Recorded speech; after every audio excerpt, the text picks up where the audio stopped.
Hello दोस्तों, आज की कहानी है जेठानी की समझदारी। माँ जी देखिए ना, मैं आपके लिए क्या क्या लेके आई हूँ। शालिनी ने अपनी सास उमा जी से कहा।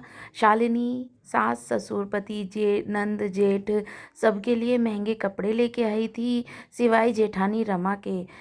शाम को किचन में रमा के जाते देखकर शालिनी ने कहा, भाभी सुनिए ना, ये लीजिए, जेठ जी और बच्चों के लिए नया टेबलेट लेके आई थी। रमा ने कहा, शालिनी एक बात तुम्हें मैंने पहले भी समझाया है था और आज फिर कह रही हूँ, इतने महंगे गिफ्ट हर महीने लाने की क्या ज़रूरत है। पैसों की बचत करना सीखो।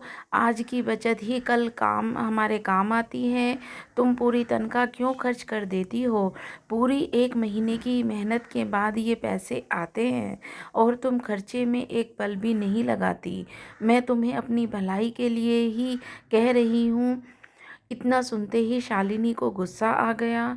उसने कहा, भाभी मुझे पता था कि आप अपना लेक्चर ज़रूर देंगी, इसीलिए मैं आपके लिए कुछ नहीं लाई, न आगे से लेके आऊँगी। दरअसल आपसे ये सब मेरी भलाई के लिए नहीं, अपनी जलन के कह रही हैं। आपको जलन होती है कि मैं आपसे ज़्यादा कमाती हूँ। आप सबके लिए इतने महंगे गिफ्ट ला ही नहीं सकती, क्योंकि इसके लिए एक बड़ा दिल चाहिए, जो आपके पास है ही बिल्कुल भी नहीं है। आप एक मिडिल क्लास कंजूस औरत हैं। यह सब सुनकर रमा की आंखों में आंसू आ गए। वो अपने कमरे में जाने लगी। तभी उमा जी ने कहा, रुको रमा, शालिनी बड़ों से बात करने की का ये तरीका तुम्हें सिखाया गया है। रमा ने तुम्हारी भलाई के लिए तुम्हें बचत करने के लिए कहा और तुम उसको जलन और कंजूसी का नाम दे रही हो। आज एक बात मेरी तुम ध्यान से सुन लो, तुम्हारे ये महंगे गिफ्ट या कोई और चीज़ मेरी बहू रमा की जगह नहीं ले सकता। और हाँ, अपनी इस बात के लिए तुमको एक दिन पछतावा जरूरी होगा। शालिनी वहाँ से पैर पटकते हुए गुस्से में अपने कमरे में चली गई। शालिनी ने अपने पति अमन को ये बात बताई। कहा, अमन तुम बुरा मत मानना, लेकिन मैं चाहे कितनी भी कोशिश कर लूँ, लेकिन भाभी की जगह कभी नहीं ले सकती, क्योंकि मैंने लव मैरिज की है और जेठानी जी माँ जी की पसंद से हुई बहू हैं। इसीलिए माँ जी भाभी को ज़्यादा प्यार करती हैं। और वहाँ पूरी हुई बात बताई। तब अमन ने कहा, शालिनी आज एक बार फिर मैं भी तुमको समझा रहा हूँ कि तुम जितना गलत भाभी को समझती हो, वो उतनी ही समझदार और सुलझी हुई हैं। तुमसे तो मैं वो कभी जलन रख ही नहीं सकती, क्योंकि उन्होंने ही पूरे घर को हमारी शादी के लिए राजी किया था। देखो अमन, तुम भी नहीं समझ रहे। मैं कोई छोटे मोटे या घर की बेटी नहीं, मेरे पैसों की कोई कमी नहीं। मैं अपने शौक के लिए ही नौकरी करती हूँ, वरना मैं जो चाहूँ वो मेरे पापा मुझे तुरंत दिला दें। पापा का इतना बड़ा बिजनेस है, मैं क्यों बचत की चिंता करूँ। शालिनी ने कहा। अगले दिन रविवार को शालिनी दोस्तों के साथ घूमने जा रही थी। तभी उसकी नज़र हॉल में बैठी जेठानी पर गई।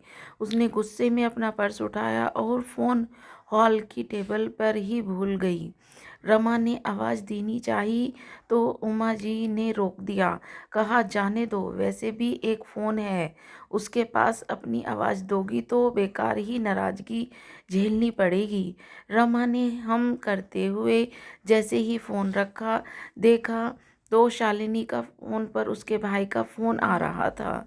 रमा ने फ़ोन उठाकर बोलना चाहा कि तभी उसने बिना आवाज़ सुने रोते हुए बताया कि दीदी जल्दी अस्पताल आ जाओ, पापा को अस्पताल लेकर जा रहे हैं। कहते हुए फ़ोन रख दिया।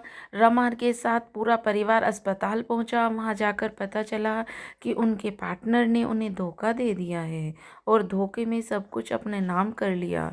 शालिनी का भाई उमेश मुंह पर हाथ रखकर बेंच पर बैठा रो रहा था।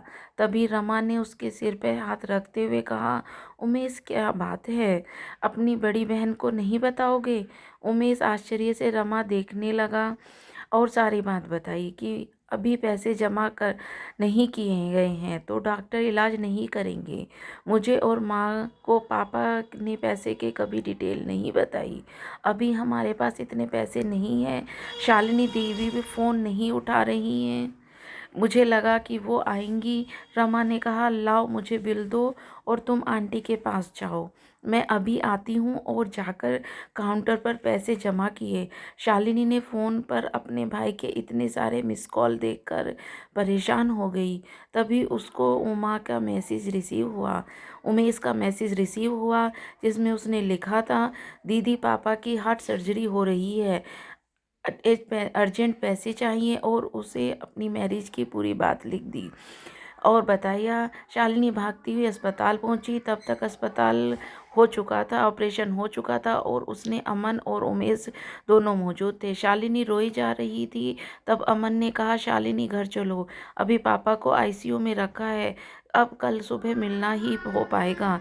शालिनी ने अमन से कहा, अमन मुझे उमेश से 1 मिनट कुछ बात करनी है। हाँ ठीक है, करके आ जाओ। और कार में बैठा हूँ।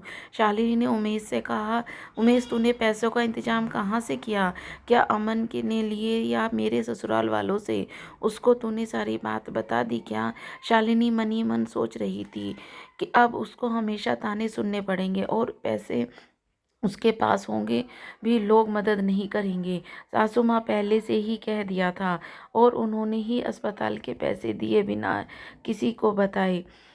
दीदी वो तो बहुत अच्छी हैं, डॉक्टर की बात की और बिना किसी शोरगुल के मदद भी की। अगर आप वो ना होती तो न जाने क्या होता। वो तो माँ को भी अपने साथ लेकर गई हैं। शालिनी सुन हो गई, सुन के कि जिस जेठानी की इज्जत उसने कभी नहीं की, आज उन्होंने उसके लिए इतना कुछ किया। घर पहुंचकर उसने देखा कि रमा उसकी माँ के सिर दबा रही थी और शालिनी माँ को गले लग गई। तब रमा ने शालिनी को इशारे में ना रोने पे अपील की। शालिनी अपने आंसू को रोकते हुए बोली, माँ मैं चेंज कर आती हूँ। शालिनी ने अमन से कहा, अमन जरा भाभी को कमरे में भेजना। अमन कमरे में आते ही बोली, उमा शालिनी मैं तुम्हें रोने से इसलिए रोका क्योंकि आंटी जी कब से रोई जा रही थी, सर दर्द होने लगा। वो घर अकेली रहती तो ज़्यादा सोचती, इसीलिए यहाँ ले आई और हम सब के बीच उनको अच्छा लगेगा। तुमको बुरा लगा हो तो। शालिनी ने रमा को हाथ पकड़कर अपने हाथ रमा के मुंह पर रखकर कहा, भाभी बस इतना शर्मिंदा मत कीजिए मुझे, आप मुझे माफ़ कर दीजिए। मैं आपको पहचान नहीं पाई, आपकी अच्छाई को आपका ढोंग समझ बैठी और एहसान मैं कभी नहीं भूलूंगी। नहीं शालिनी, कोई एहसान नहीं किया मैंने, वो तो मेरे माता पिता समान हैं और बहनें कभी भी एक दूसरे पर एहसान नहीं करती। तुम तो मेरी छोटी बहन जैसी हो, गलती करना तुम्हारा अधिकार है, समझाना मेरा काम, समझी? हाँ भाभी, शालिनी ने रमा को गले लग कर रोते हुए कहा, लेकिन अब आपकी ये छोटी बहन कभी कोई गलती नहीं करेगी और आपकी हर बात मानेगी, यह मेरा वादा है। तो इससे हमें ये शिक्षा मिलती है कि हमें सभी के साथ अच्छा ही बर्ताव करना चाहिए। कोई भी बड़ा हमारे लिए कुछ गलत नहीं सोचता है। आपको ये कहानी कैसी लगी मुझे कमेंट करके ज़रूर बताना।